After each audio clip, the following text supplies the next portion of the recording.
Why you left your job, sir? While working on it, I inhaled fumes from the solvents which I was using to make new molecules. I got very sick.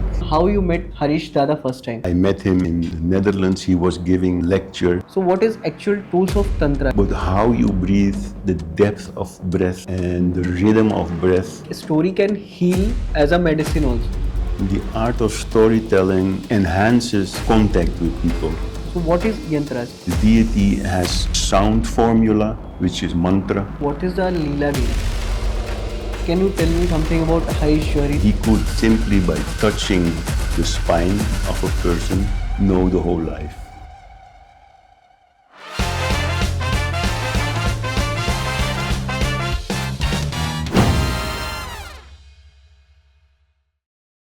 गुरु हरीश जौहरी जी के सानिध्य में इन्होंने भारत के अनेक स्थानों की यात्रा की और उसके साथ इन्होंने आयुर्वेद, मंत्र, तंत्र और मानव शरीर के अनेक भागों का ज्ञान प्राप्त किया। ना सिर्फ ज्ञान प्राप्त किया बल्कि लोगों तक पहुंचाया भी। एक ऐसे स्टोरी टेलर जिन्होंने बच्चों के साथ खेलते हुए उनको कहानियां सुनाते हुए ना सिर्फ उनका मनोरंजन किया बल्कि खेल खेल में उन्हें जीवन को जीने का एक नया तरीका सिखाया। आज के इस एपिसोड में हम बात करेंगे हीलिंग्स की, कहानियों की और चेतना की। आज हमारे साथ हैं एक टीचर, स्टोरी टेलर, थेरेपिस्ट और आयुर्वेद व चेतना के आजीवन साधक mister Rudy sir. Welcome sir, how are you? Thank you. Very good. So, sir, you born in Suriname, South America, and then you shifted to the Netherlands. So, tell us, sir, about your life, about your childhood life, and about your family. At the age of 11, I went with my grandparents to Netherlands, and there I started school. I proceeded school after having recovered from the cultural shock. Moving to Holland, the Netherlands was a quite different lifestyle, Yes. different climate. My first winter, which I was exposed to in Holland, was the strongest of the whole century. So I got half frozen, but I got used to it. So you study in chemical engineering, right? And then you researched about some chemicals. So and then you left your job. So why you left your job, sir? After primary school and college, I studied chemistry, and I was working in a laboratory for the development of new plastics. Plastics. It was a laboratory for examining electrical wires and their isolation. So I was working on new formula Okay. for the isolations. And in there, while working on it, I inhaled fumes from the solvents which I was using to make new molecules, and I got very sick. Oh. So after 2 years, I left the job, and I went to Kenya, where I lived on a small island for 8 months. And I completely recovered from this poisoning.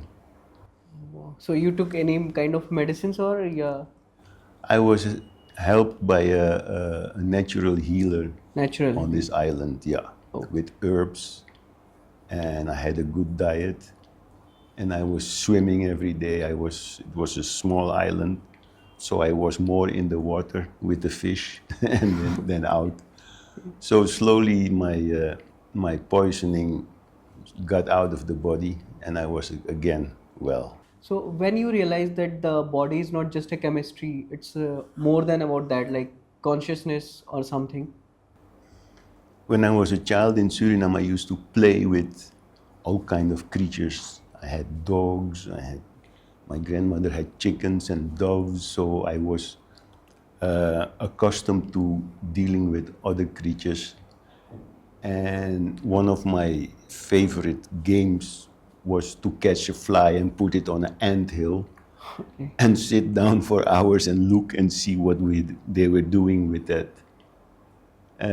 Later on, after becoming well, I had much more interest in living things than the chemicals, and being creative with chemicals to make new molecules. I started studying the biochemistry of the body. Okay. And by that time, I also entered the army. Army. Yeah, I became. I went into the army to become a specialist on nuclear warfare and things like that. But that idea left quickly. I became, instead of that, a medical military. I was a sergeant in medical department. Okay. So I studied healing and treating people with the Western style of treating people, medicines and nursing, and also teaching young soldiers by also training them and showing the parents when there was a occasion for that, showing them what wounds look like.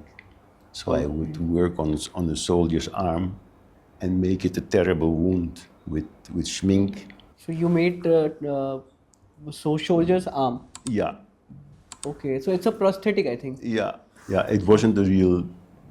It looked very real. Looked very like like burning wounds and things like that, and shot off fingers, and it looked horrible. But it was to show the parents of these kids what we were doing, and teach them also in emergency not to panic. We just wanted to know how you met with Harish Dada first time. Before I met Harish, I met a student of him, Sham Bhatnagar, who was in his youth a very close friend and student of Harish Dada. Okay. So you met Harish sir in India or Netherlands or somewhere? No, when I met him in the Netherlands, he was giving a lecture together with Sham Bhatnagar. Sham Bhatnagar was a lecturer and a fantastic healer, specialized in sound and chakras, chakra healing. He wrote a Chakras healing. fantastic book called Micro Chakras, Okay. in which he explains every step of the chakras. You see, in the chakras themselves, he described micro chakras. Okay. And what is the name of this book, sir? It's called Micro Chakras. Micro chakras. Yeah. Okay. He lives in Princeton in America for many, many years, and he used to travel the world like Harish Johari, to travel everywhere and give lectures and heal people.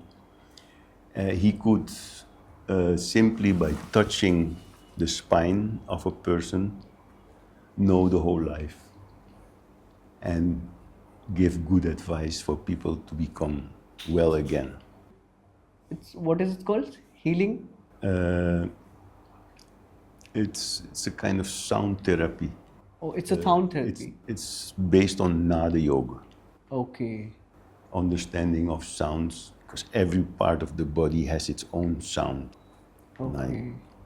I met him while this workshop was going on, and I stepped out of the room to go get something there, and this man was coming down the stairs. That's what my first meeting with him. He walked down the stairs, I checked his eyes, and he was looking at me, and he said, "Hi." And from that moment, we were like friends. Okay. We were always together after that. And he had also lectures in Holland, and I invited him in my house, and he lived in my home with me, and my children grew up with Dada. Dada was about 3 months around every year. When he came to Europe, he would stay in my place, and we would take him to Germany and Belgium and Switzerland to give his lectures. So, sir, what kind of lecture Harish Dada gave to the students and the persons? His lectures were mostly about a healthy way of life. Healthy way of life. Yeah. Okay. Within the context of the Hindu traditions, like it's good habits.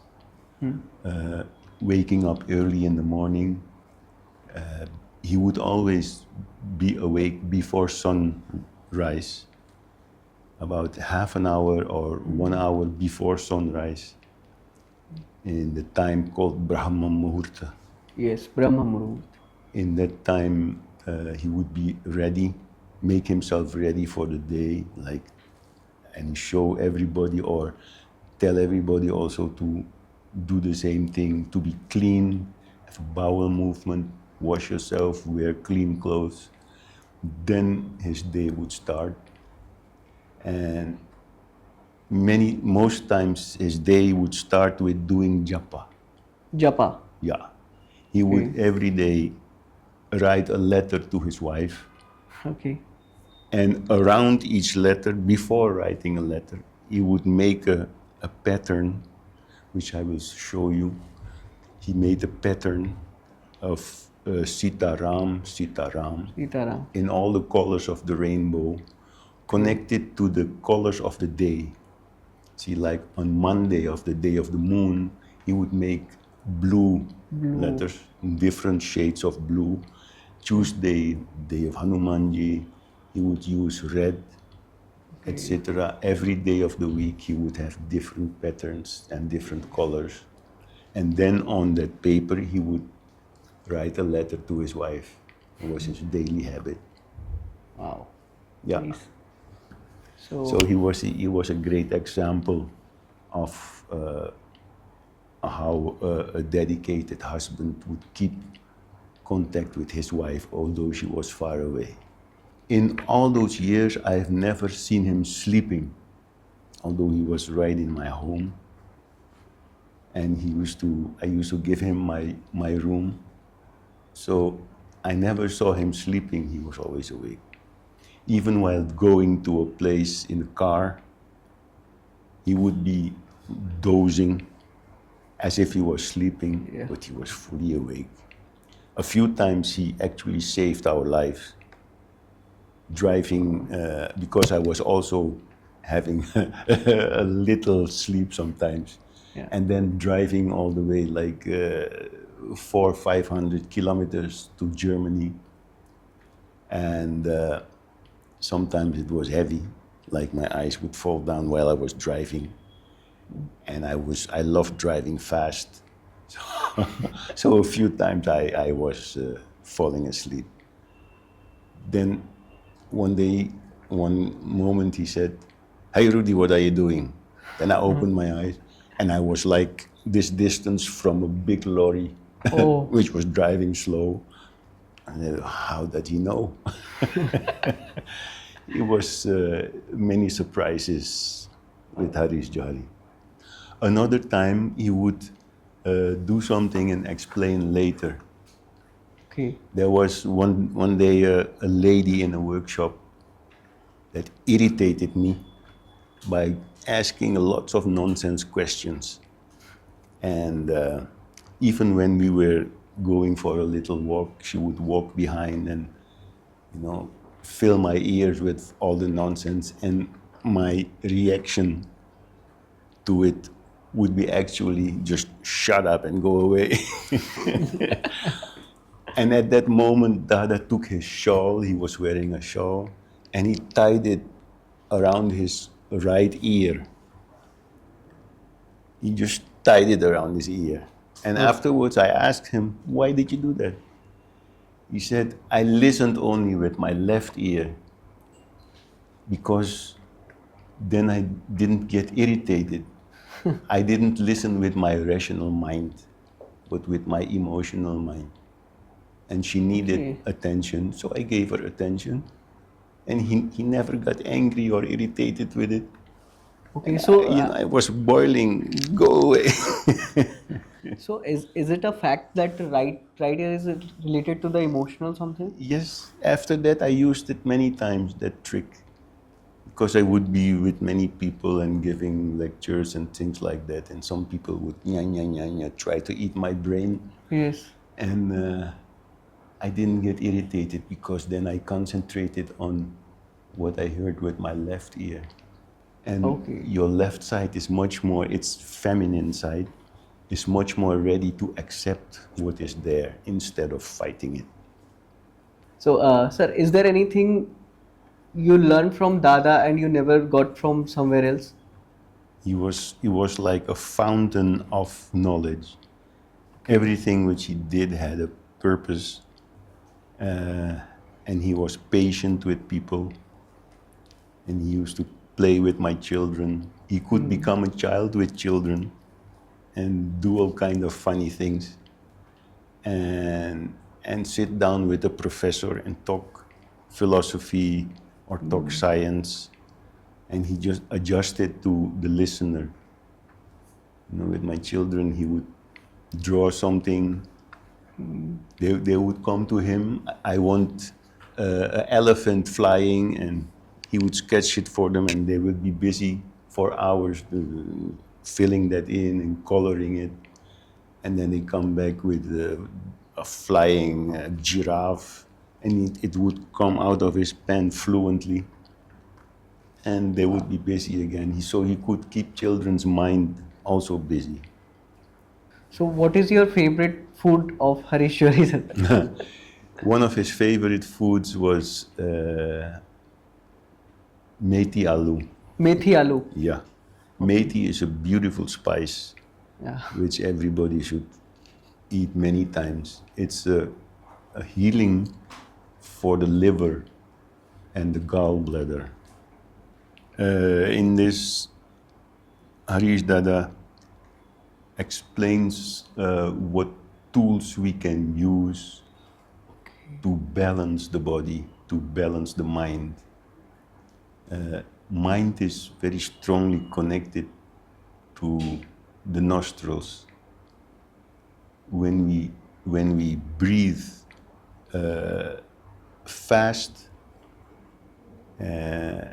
we become inside also restless. Okay.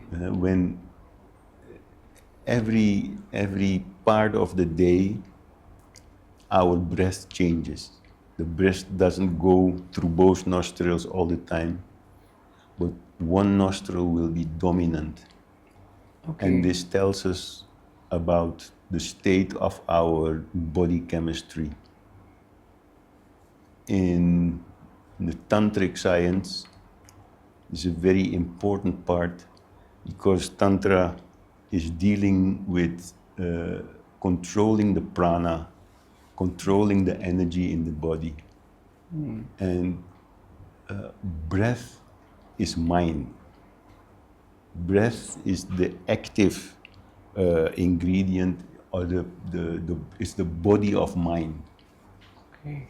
When we stop breathing, there's no mind.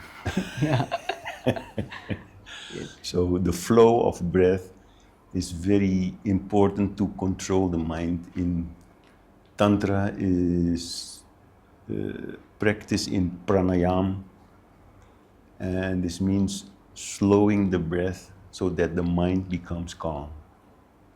There is a natural way of breathing, which is 4 times breathing in, breathing out in a minute. And if you breathe in that rhythm, and also the distance which you breathe, you can feel the distance which you breathe. You have to measure it if you breathe. 8, 12 finger width is natural in rest. When you put your hand here and you can just feel the breath coming out, then it's natural. Okay. If you have longer breath, then you're slowly getting out of balance. When it is shorter, it's different. And also the element which rules at that moment, because the elements are changing and they express in the breath. Okay. And I have read some pages of this book. So I found there is some mention about the Yantras also. So what is an Yantras, sir? Yantra is the embodiment of energy, a deity.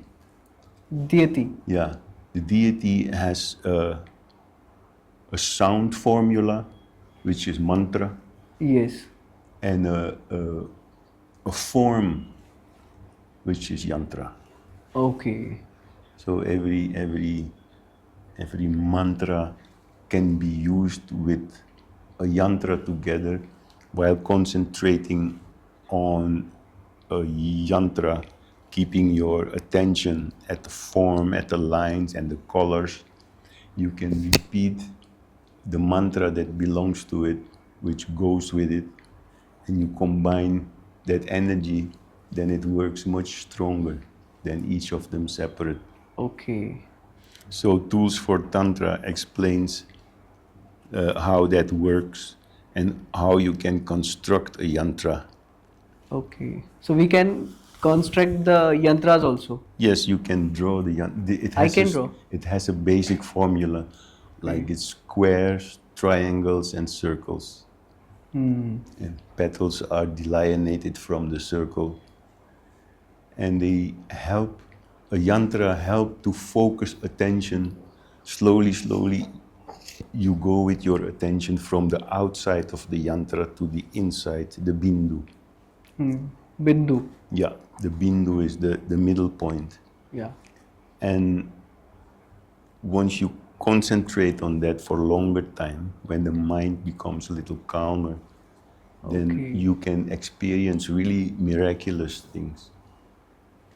Like Sri Yantra, when you concentrate on it for some time, the whole periphery of your view will disappear. And only Sri Yantra will stay. So this is Sri Yantra. Yes. Right? Yes. This one is a little small, Okay.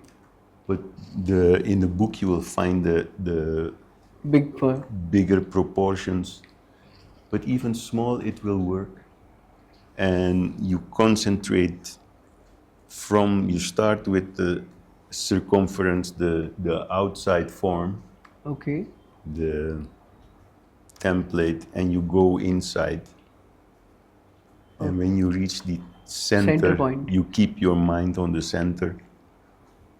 And while you do that, the whole area around it, the whole room will disappear.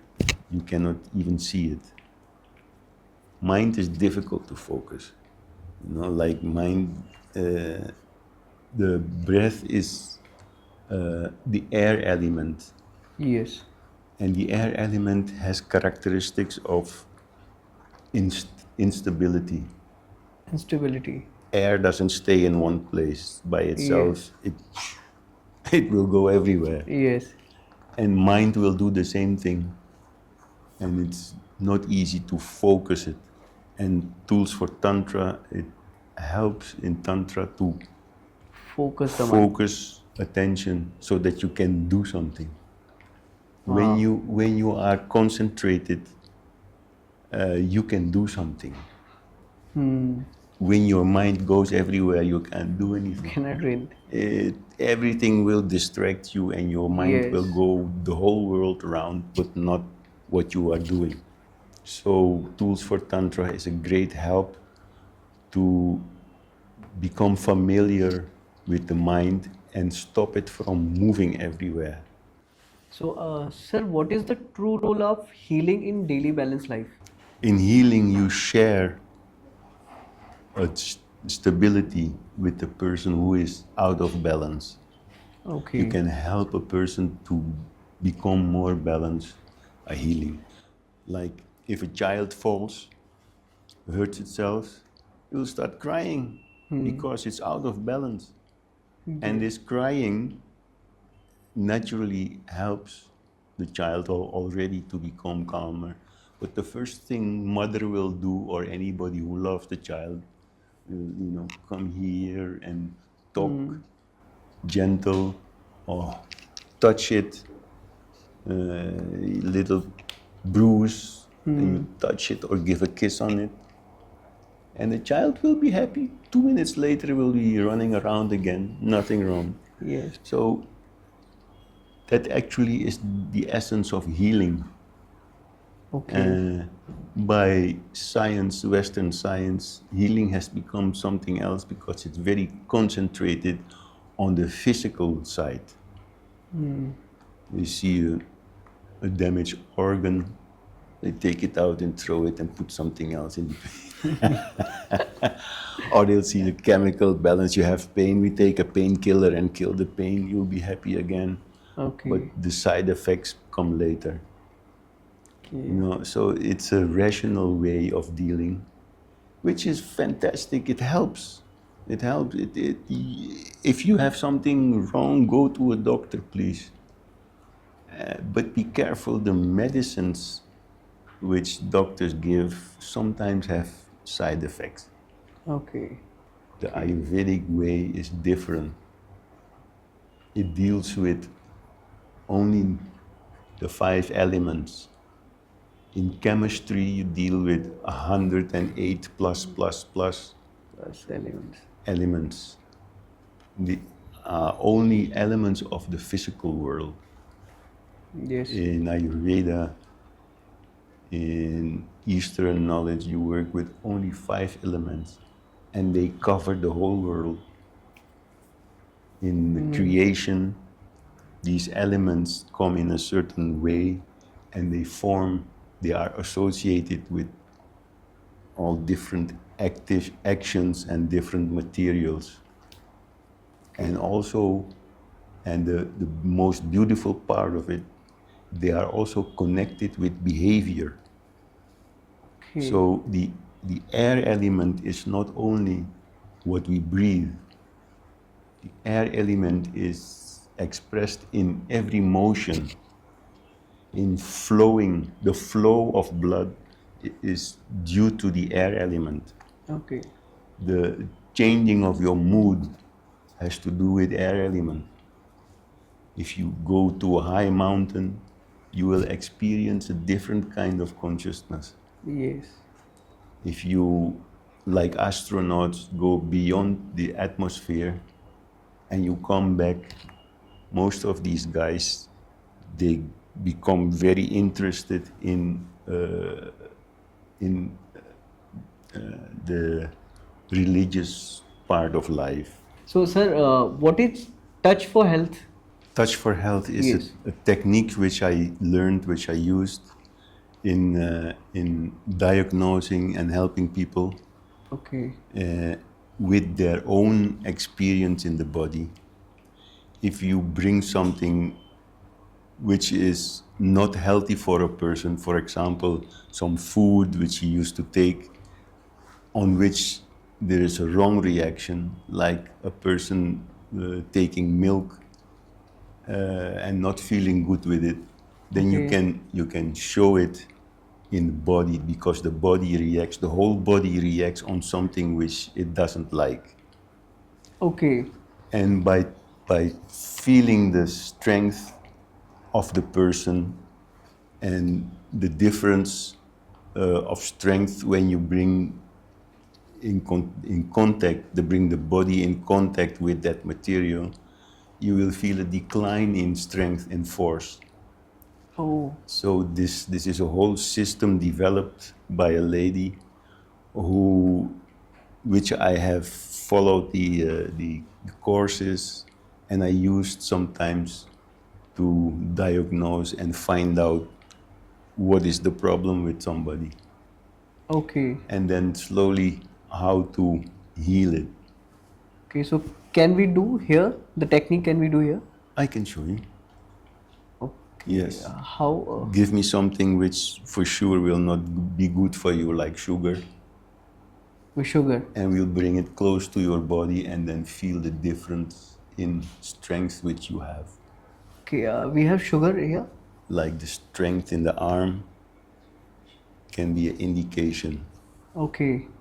You can hold it just like this in the paper. Okay. With paper, I can use. Yes. Okay. Hold. And then bring it to your, give me first your hand, Which this? this one, and Okay. hold the hand while I push down. You Okay, hold, I have- you resist this. Yeah, hold it. Okay, Okay. you have a certain amount of energy, and you put the sugar in your hand and bring it to your navel. hold it near your navel. Navel. Here. Yeah. And relax the hand first. Okay. And now I'll push it back down and see how much resistance you have. You feel that it jumps up and down. You have to fight it. You need much more effort Yes. to resist it because your body has become weaker. Okay, so for this technique, we can use which elements of which food is good for me or Many not. things, like a person who is allergic to certain foods, you can find out to what food his body will react allergically and what Okay. not. So you do different tests and find out slowly which things are not good for that person, which you should leave, and other things which are less harmful. Okay. So this technique is called This technique is called touch for health. touch for health. Yeah.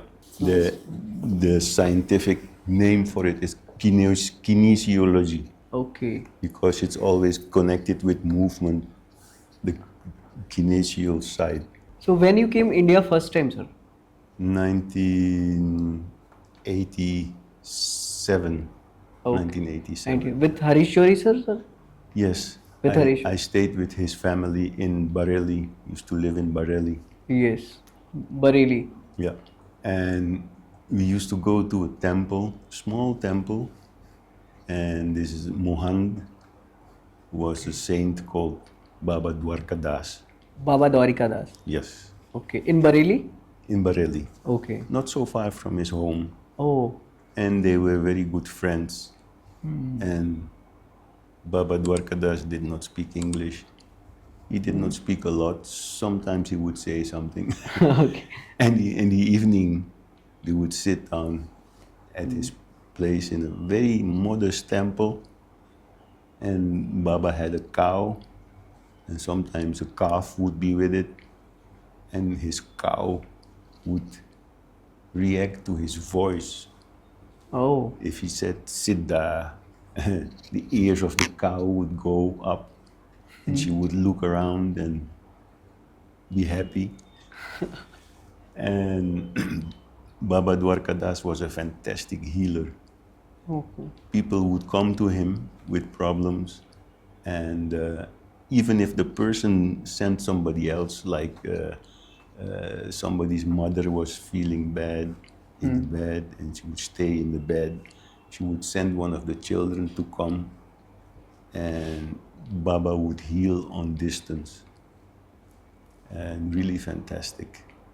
And I sat many days with Baba Dwarkadas. So I found a line in Sanatan Society website, like a story can heal as a medicine also. So Yes. what is that line? What is that thing? The art of storytelling enhances contact with people. Okay. And while you tell a story, if you tell it right, you experience the story. You feel it, what you tell, and it develops in people who listen what is in the body called the mirror neurons. It's a part of the brain which is able to co-experience. If you hear a story in which somebody has terrible pain and screaming and you will feel, your body will react as if it feels the pain, although it's not wounded. Yeah. If you see somebody who falls, also your reaction can be that you feel the same thing. And most people will react to it by laughing, because that helps to get rid of the pain which they feel. Okay. So in storytelling, the listener co-experiences the story if the story is felt by the storyteller. So you feel the story and you tell it. and people co-experience and go through the same experience actually is as you describe in the story. This is a very good way of teaching, Yes. and this is the way of teaching that saints do. Saints too. Yeah. Okay. See, I could not communicate with Baba Dwarkadas in English or in Hindi, but by being near him, the energy was transferred. They call it satsang. Satsang. Satsang, Yes. you be in the presence, and the presence of a saint works like a magnet on a piece of, on a nail. You have a nail, you bring it near a magnet, the nail will become magnetic as long as it's near the, and as long as you are near a saint, you will be influenced by him better than words and the sound or anything else. Yes. The touch, just the presence of a person. That's why it's good to be in the presence and to visit saints, and to just be with them and listen to their voice, feel their vibrations. Every time that I was with Baba Dwarkadas, my thoughts would go.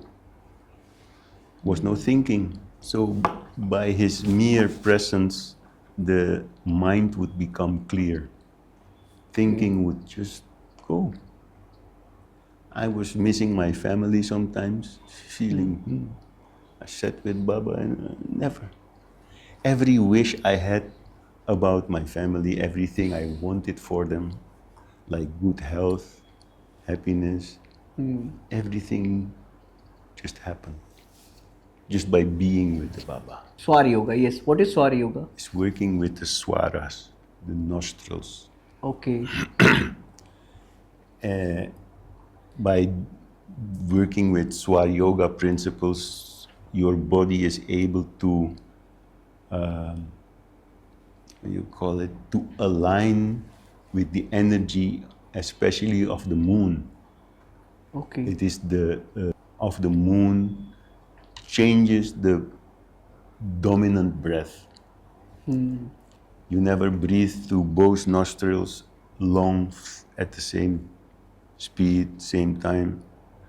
Only when the Akash element is dominant, and that lasts only for 4 minutes. So the rest of the day, the nostrils will change. Okay. They go in cycles. For young children, especially in India, they change every hour from left to right, Okay. dominance.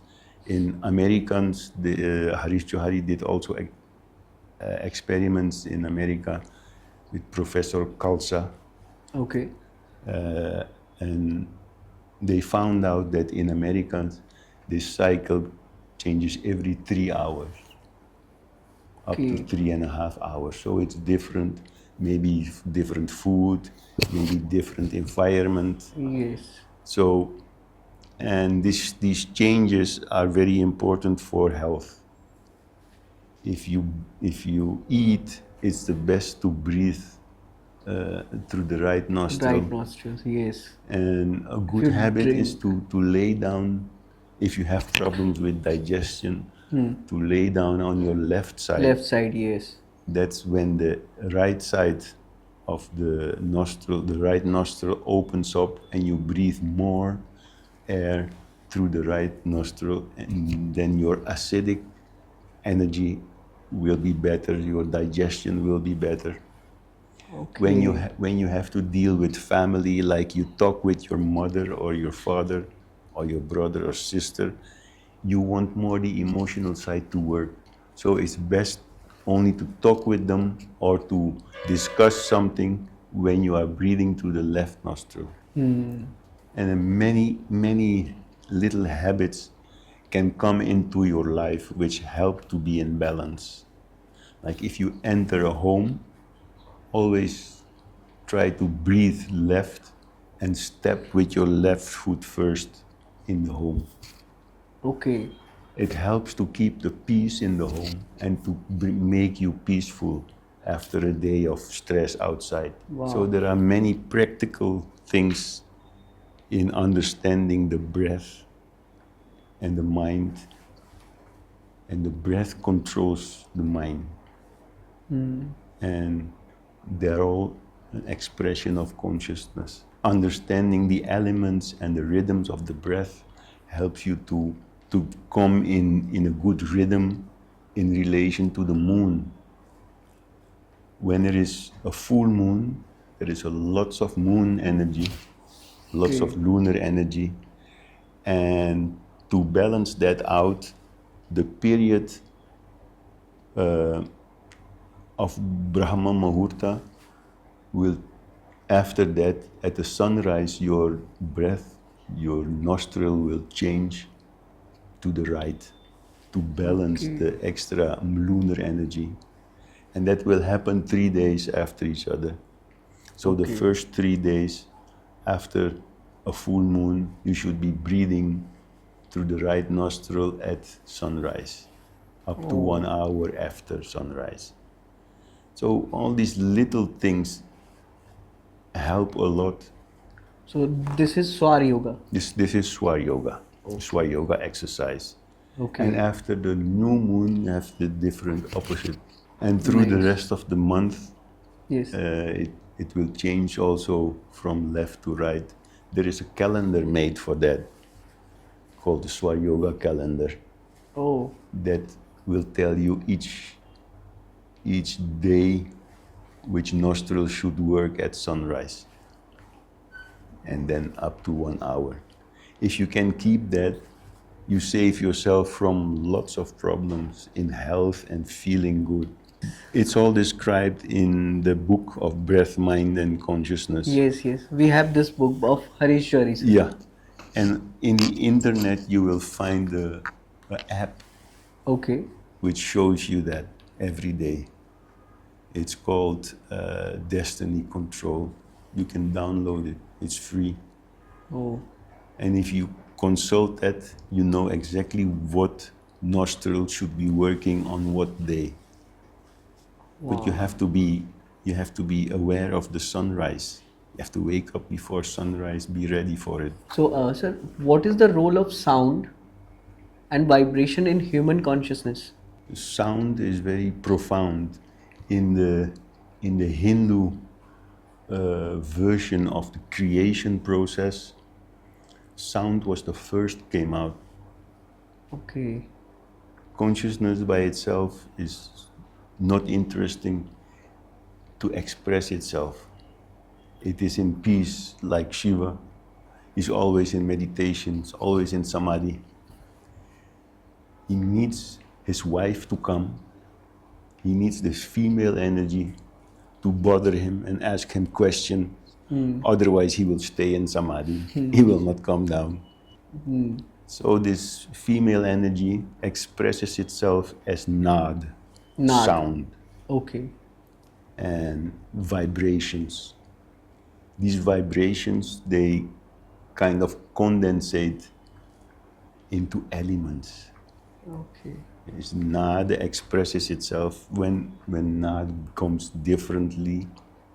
The vibrations, the frequencies, they turn into expressions of elements. The most subtle element is Akash, Akash. and sound creates Akash, space. Okay. The next step, the more dense form of this energy is the wind energy of the air element, which creates movement. Yes. There is no object, there is no material to move, but the movement is there. Yes. Frequencies create also, space creates this movement. And from there it descends further. From air element comes fire element. When things move, they create friction. So here is the heat element, the fire element, and fire gives rise to the water element, And water element, when it becomes more dense, becomes the earth element, which is stable, doesn't move. The water element moves.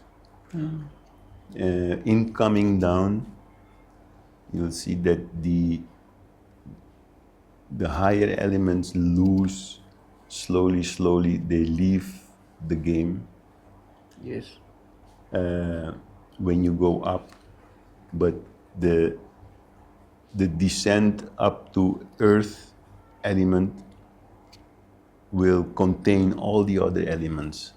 When you again change direction, means you start doing yoga and things, you can refine the elements again.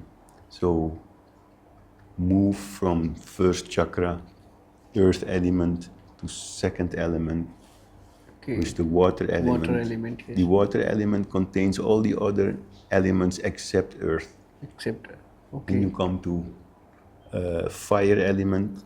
Fire element contains the other more subtle elements except water and earth. Yes. So slowly you leaving. That's why yoga and Tantra helps this evolution back to consciousness. Okay, sir. And sir, what is the Leela game? The Leela game is the way those seers from the past in the Hindu philosophy and religion, but especially the tantric side of it, Yes. used to teach their students about the human consciousness. Okay. It is a Leela is actually the game which Lord Shiva plays with himself. Okay. We call it creation. Actually, it's hide and seek. Okay. Consciousness hides itself and finds itself back. Yeah. So we have that game. Can we play here? Yes, the game is structured Okay. in a way of 72 squares, Yes. and the first layer of squares, the first 9 squares, represent the earth element. Okay. And the forms of consciousness that you find there are related to the earth element, are expressions of the earth element. The second row expresses the water element and the forms of consciousness that exist in the Okay. water element. So it's like the chakras. Yeah, The first element is earth. The second is water. So it's something like that. it is the chakras. It is chakras. It is chakras. It is the Okay. science of chakras with a practical way Okay. and showing the different forms of consciousness. Every form is related to a certain chakra. Like anger is connected with earth chakra and the fire element. And you will find it in the lower part of the game, Yes. right in the third. In the third square of the first line, you will find anger. And you get to anger if you are bitten by the snake of ego. Egoistic consciousness brings you to anger. Okay. Most of the time, if you are angry, a person who is angry is motivated by a limited form, a limited goal, a limited view, which can make him angry. There are some snakes and some ladder. Yeah. So what is this? The snakes are forms of consciousness Okay. that bring you down in the game, and they bring you down from a higher chakra to a lower chakra. Okay. Every snake can bite you. If you land on the snake, it will bring you will go down to a lower chakra, to a lower energy. Okay. The biggest snake in the game is tamas. Tamas. Goes from all the way to from the seventh chakra goes all the way to the first chakra. You see this enormous Yes. snake, tamas. Tamas. Okay. And tamas is actually the one who brings consciousness into matter, into creation. Without tamas, we wouldn't be here. We would be still only energy. Okay. It is tamas that brings us down. Tamas is something that makes slow. It blocks. It is connected in body with trash to get rid of, you know. And tamasic feelings are making you lazy, dirty, like dirty habits and things like that. This is all tamas, brings energy down. But it's also the reason for creation. So it's not only a bad thing. Yeah, it's a good thing also. It's the first step in bringing energy down to creation, to the earth level, to the first chakra. Okay. And it ends in Maya, illusion. Yes. This whole creation actually is an illusion. Yeah. We can't help it. Yeah. It's illusion because consciousness has all forms. It doesn't have one specific form. It is only the game of expressing itself where it gets different levels and different things. That when it evolves, when consciousness is there, there is nobody. So thank you so much, sir. Thank you. Thank you so much for coming, and thank you so much for giving your time to us. My pleasure. Thank you.